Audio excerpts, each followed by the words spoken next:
നമ്മുടെ ലൈഫിൽ ചില വ്യക്തികൾ അവിചാരിതമായി കടന്നു വരും. അറിഞ്ഞോ അറിയാതെയോ കടന്നു വരുന്ന ആളുകൾ പല രീതിയിൽ അവരുടെ ലൈഫിലേക്ക് നമ്മളെ കൊണ്ടെത്തിക്കാൻ ശ്രമിക്കും. ചിലപ്പം ഏറ്റവും കൂടുതൽ ആളുകൾ അത് സ്ത്രീയെന്നോ പുരുഷനോ എന്നില്ലാതെ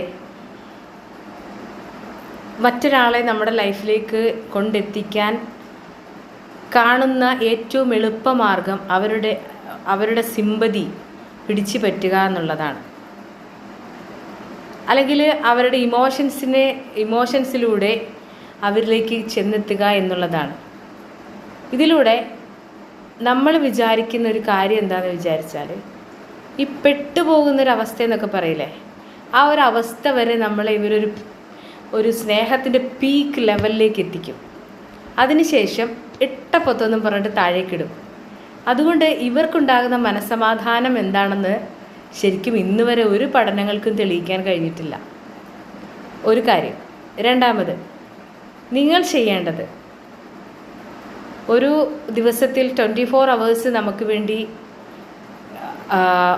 ഉള്ളപ്പോൾ അതിൽ നിന്ന് കാലക്രമേണ ആദ്യം ഇവരൊരു 24 മണിക്കൂറിൽ മാക്സിമം ഒരു 18 മണിക്കൂറെങ്കിലും നമ്മുടെ കൂടെ ചിലവഴിക്കുന്നു എങ്കിൽ അവർക്ക് നമ്മളെ മടുത്തു തുടങ്ങുമ്പോൾ ആദ്യം അവർ തിരക്കുകൾ അഭിനയിച്ചു തുടങ്ങും.